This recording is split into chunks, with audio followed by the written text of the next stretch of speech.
Assalamualaikum warahmatullahi wabarakatuh. Salam sejahtera bagi kita semua. Perkenalkan, saya Lilis Karisma dengan NIM 220211100019 dari Prodi S1 Akuntansi Fakultas Ekonomi dan Bisnis Universitas Unmuja Madura.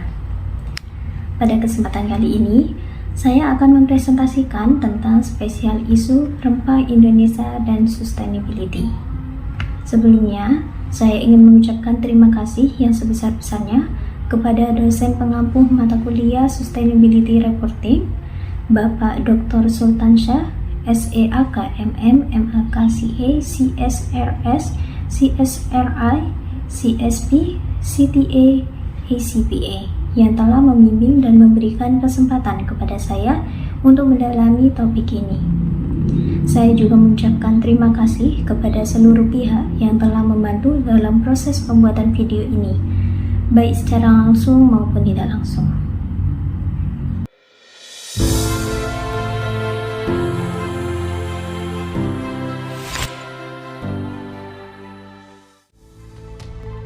Indonesia dikenal dunia sebagai Mother of Spices, negeri rempah dengan kekayaan alam yang luar biasa.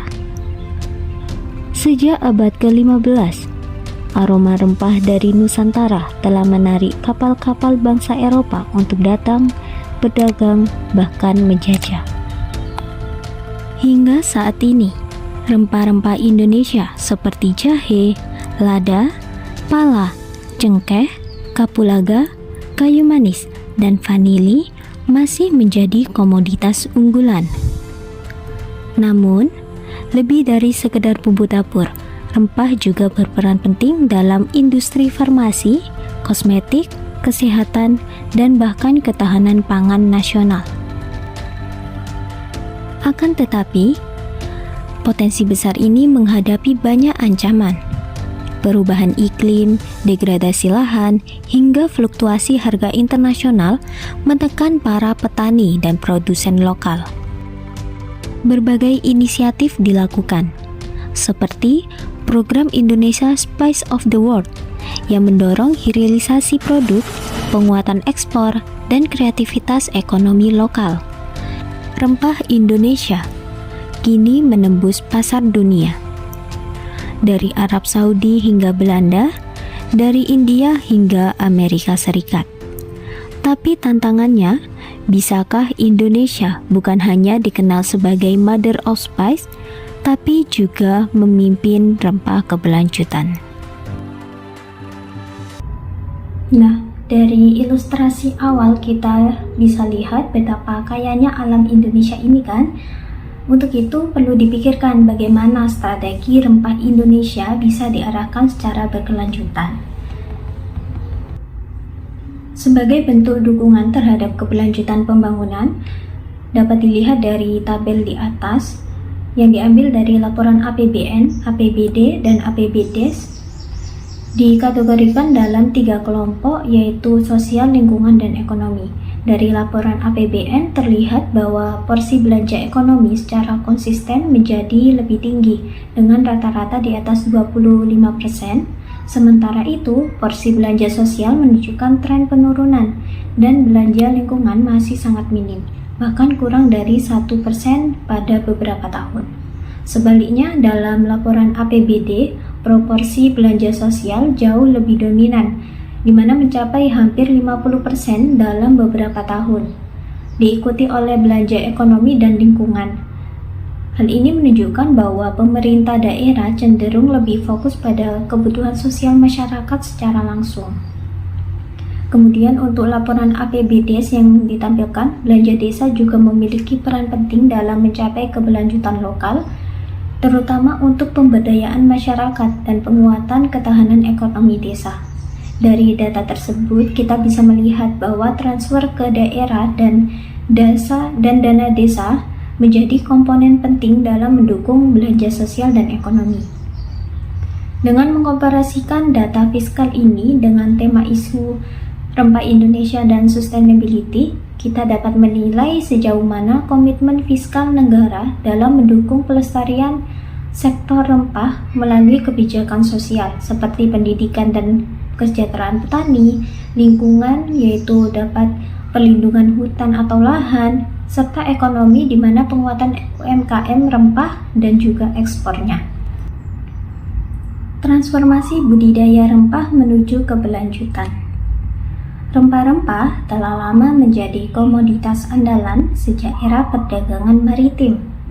Namun, praktik budidaya saat ini menghadapi berbagai tantangan yang cukup serius, terutama terkait keberlanjutan lingkungan. Praktik budidaya rempah di Indonesia umumnya dilakukan secara on-farm, yaitu mulai dari penanaman hingga pemanenan.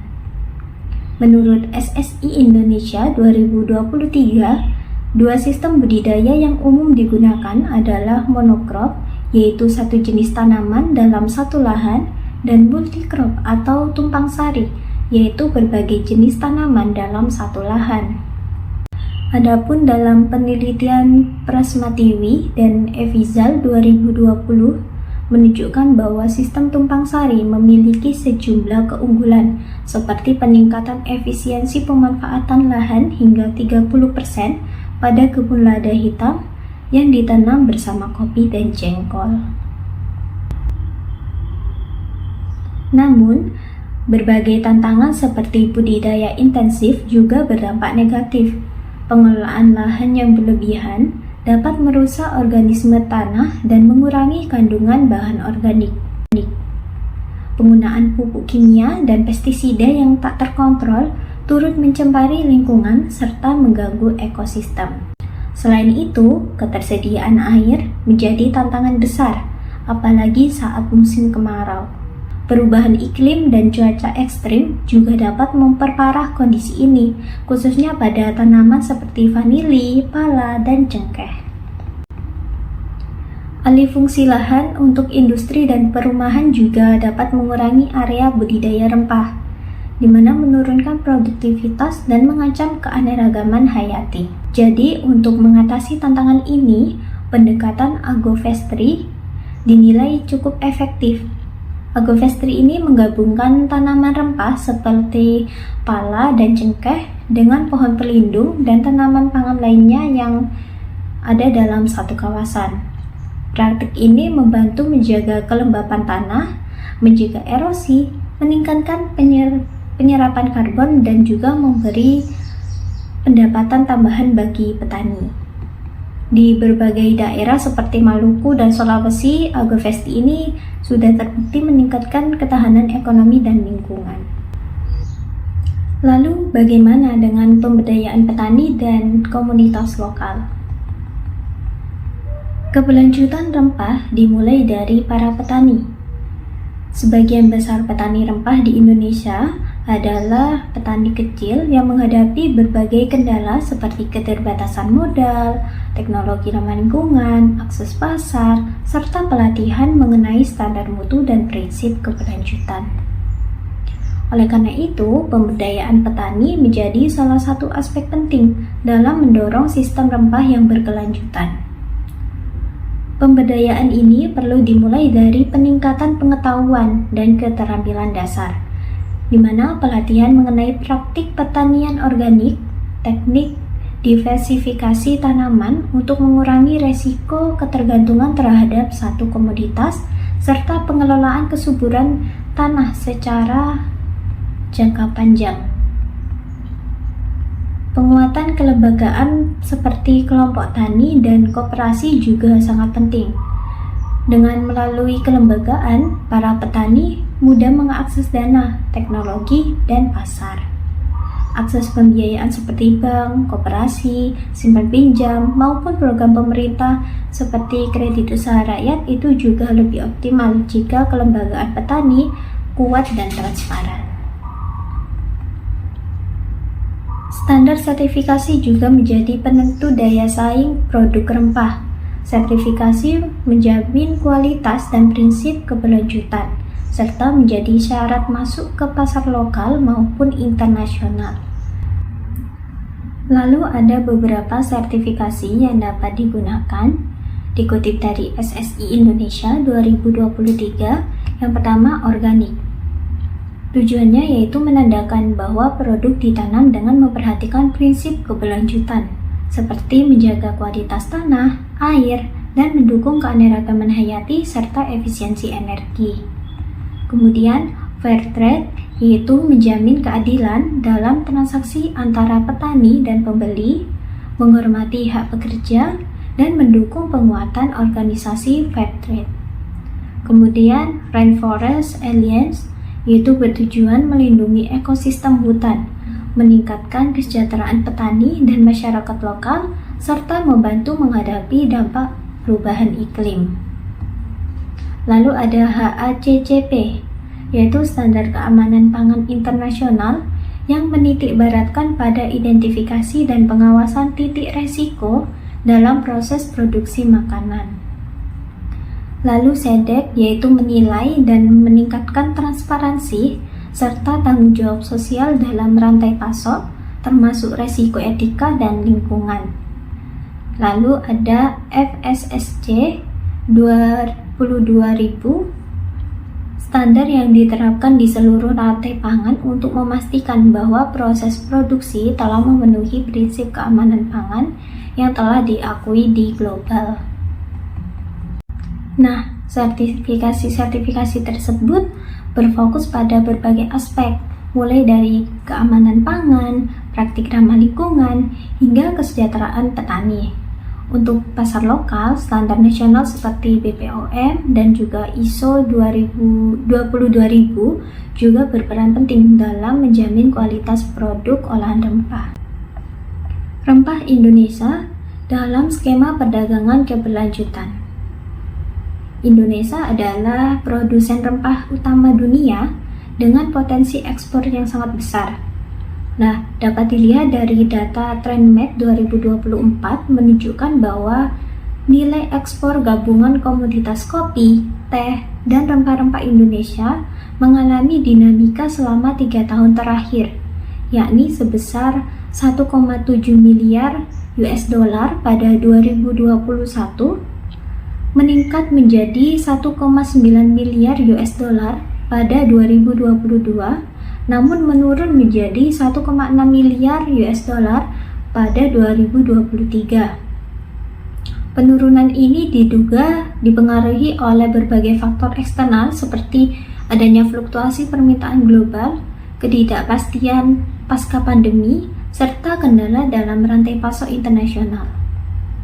Komoditas utama seperti pala, lada, kayu manis, dan vanili cenderung mengalami penurunan nilai ekspor, sementara jahe menunjukkan tren peningkatan yang cukup positif. Dari data Badan Pusat Statistik 2024 menunjukkan negara tujuan utama ekspor komoditas tanaman obat, aromatik, dan rempah-rempah Indonesia meliputi Pakistan, Thailand, Amerika Serikat, India, Vietnam, Singapura, Belanda, Tiongkok, Bangladesh, Jerman, dan masih banyak negara lainnya.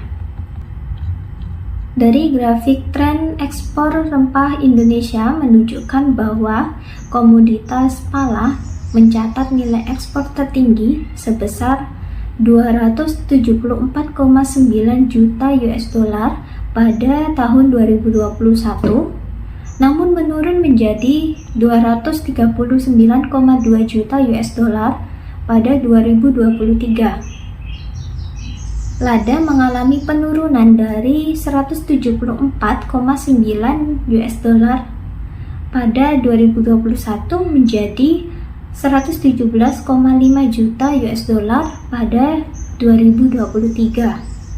Dan kayu manis turun dari 160,7 juta US dollar pada 2021 menjadi 99,7 US dollar pada 2023.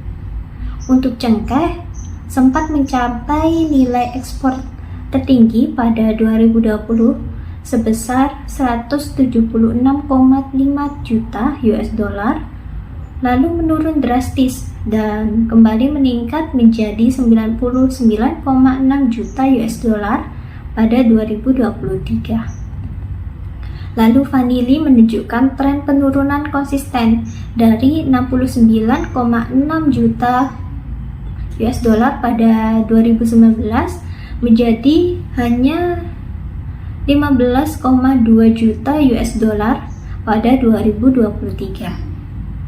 Sebaliknya, jahe justru mengalami pertumbuhan yang positif dari 18,5 juta US dollar pada 2019 menjadi 41,9 juta US dollar pada 2023. Adapun masalah dalam perdagangan rempah, di mana permintaan terhadap produk keberlanjutan terus meningkat, namun keterbukaan harga menjadi masalah yang utama.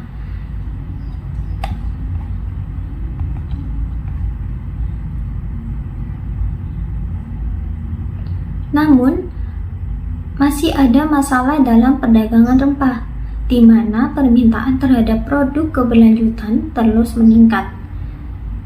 Keterbukaan harga menjadi masalah yang utama. Banyak petani tidak mengetahui harga pasar dan tergantung pada tengkulak. Akses ke teknologi informasi dan e-commerce juga masih sangat terbatas. Karena itu, skema perdagangan yang adil dan transparan sangat diperlukan. Skema ini harus mencakup jaminan harga layak, pembagian keuntungan adil, dan kontrak yang jelas, serta pemanfaatan teknologi digital dan pelatihan literasi sangat penting agar petani bisa mengakses informasi dan menyesuaikan harganya.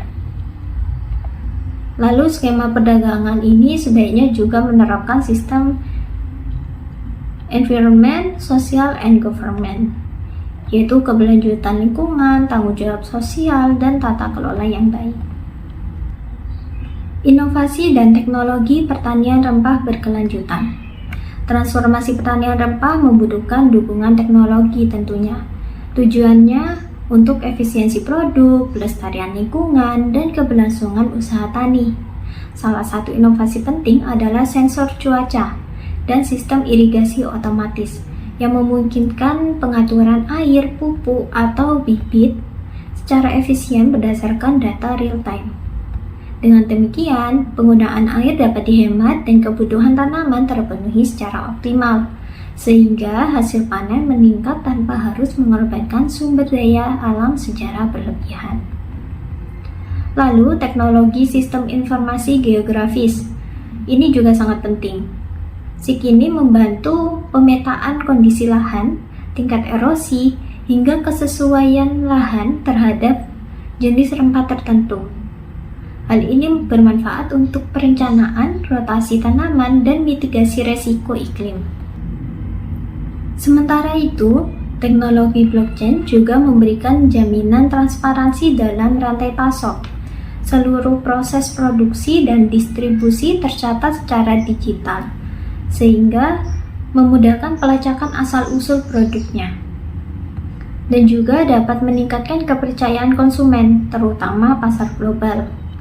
Dengan data yang terbuka dan jelas, petani dapat menunjukkan kontribusinya dalam rantai pasok, sehingga memiliki dasar yang lebih kuat dalam menentukan harga maupun membangun kerjasama dengan mitra usahanya. Teknologi lainnya berupa aplikasi digital yang menyediakan edukasi teknis dan akses pasar langsung. Di sini petani bisa menjual hasil panen tanpa perantara dan mengakses informasi teknis seperti pengendalian hama atau perkiraan cuaca. Dengan aplikasi digital juga membuka peluang bagi para petani untuk menjangkau pasar yang lebih luas dan mendapatkan harga jual yang lebih menguntungkan. Namun keberhasilan ini tentunya tergantung pada pelatihan dan literasi digital ya. Maka perlu ada pendampingan teknis terutama bagi petani di daerah terpencil. Baik, itu tadi pembahasan kita kali ini tentang keberlanjutan dalam menjaga kejayaan rempah-rempah Nusantara. Nah, semoga apa yang sudah kita pelajari itu bisa menambah wawasan kita dan juga bisa membuka kesadaran kita tentang menjaga warisan kekayaan bangsa ini. Cukup sekian dari saya, terima kasih atas perhatiannya, sampai jumpa. Wassalamualaikum warahmatullahi wabarakatuh.